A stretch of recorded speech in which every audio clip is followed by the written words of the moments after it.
Bonjour, dernier volet de la modélisation multiphysique. Je vais vous présenter des derniers exemples de sujets de bac traitant de ces éléments-là.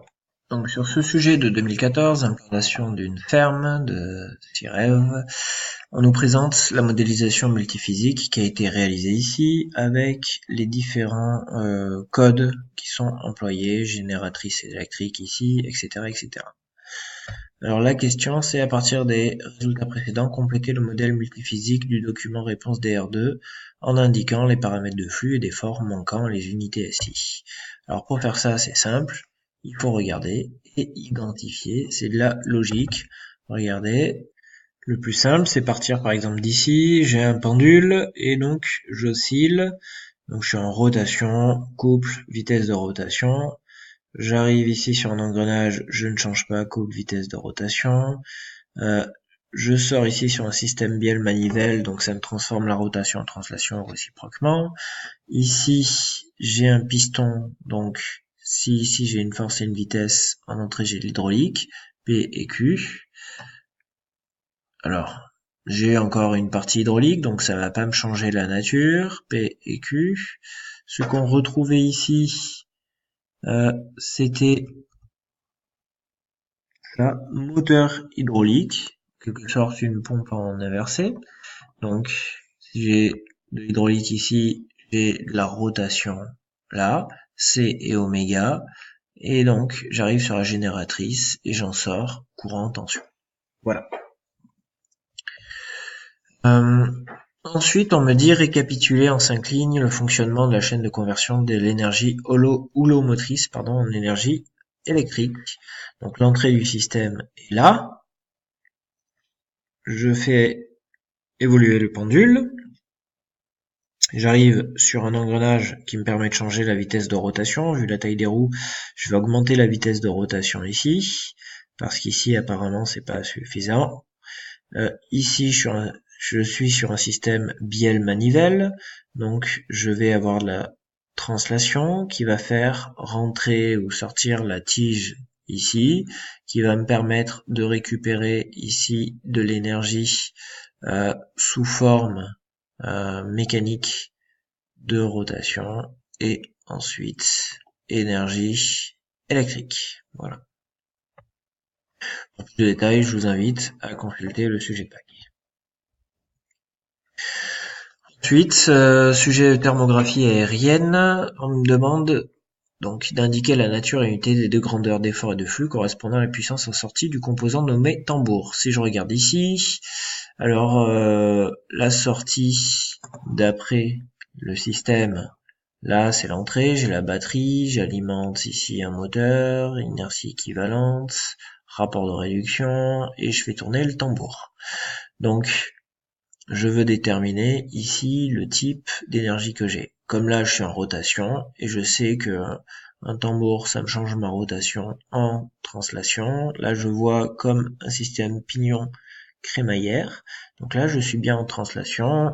Il faut voir le cours pour qui est variable d'effort, qui est variable de flux. Justifier à l'aide des données fournies dans le tableau 4, page 7, la valeur du paramètre ratio égale 10 du composant nommé tambour. Alors, si je vais sur ce fameux tableau, le tambour, il est là. On me dit que le ratio, c'est grandeur d'entrée sur grandeur de sortie. En entrée, je tourne. En sortie, je translate. Et on me donne une valeur de ratio en mètres moins 1.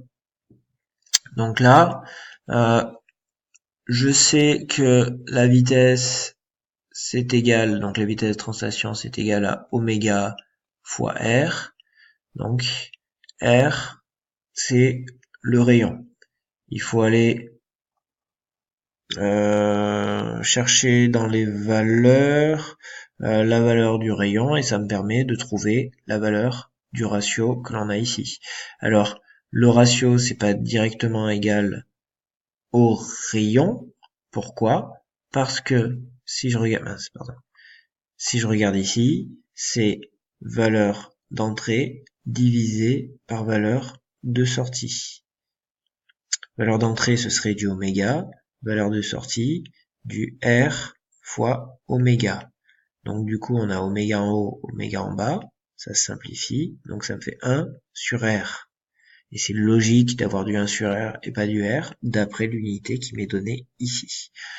Donc a priori, le rayon il vaut 0,1 mètre, ce qui fait que 1 sur 0,1, ça me fait 10. Voilà. Préciser les limites du modèle proposé pour le tambour. On considère donc qu'on enroule toujours sur le même rayon. Or, dans la réalité, quand on enroule un fil autour d'un treuil, on risque de faire plusieurs tours au même endroit, et donc le rayon n'est pas exactement le même, ce n'est pas un rayon constant. Voilà, c'est ça qu'il fallait critiquer ici. Voilà, on a la modélisation multiphysique qui est donnée là, avec les différents éléments, et avec ici, pouf, on a la valeur de la masse, on va l'utiliser, sa position, pour calculer différentes choses.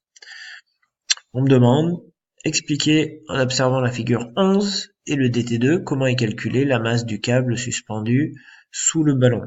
Alors la masse du câble, elle est ici, et si je regarde, donc la masse du câble, c'est la valeur de la position fois la masse linéaire. Parce qu'effectivement, un câble, il va peser d'autant plus lourd qu'on a une longueur de câble importante. Donc on a la valeur de la masse linéaire qu'on doit multiplier par la longueur du câble. C'est ça qu'il fallait dire. Question 22. Question 23. Comment est calculée la masse d'air déplacée par le ballon? Alors, masse d'air, qui est ici, est égal au volume multiplié par la masse volumique. Donc c'est un calcul logique, il faut juste expliquer ça. D'après ça, volume fois masse volumique, c'est logique, ça me permet de calculer une masse. Et donc là, c'est la masse volumique de l'air. Question 24. Le rôle de l'élément nommé masse en altitude. Masse en altitude, en fait, on va sommer. On va sommer quoi? La masse du câble, la masse de la caméra, la masse du ballon, parce que dessus, en fait, on a tout ça qui est en altitude, et donc on a besoin de sommer toutes les masses. C'est ça qu'il fallait dire ici. Donc là encore, c'est de la logique. On regarde ce qu'on a sur le modèle multiphysique.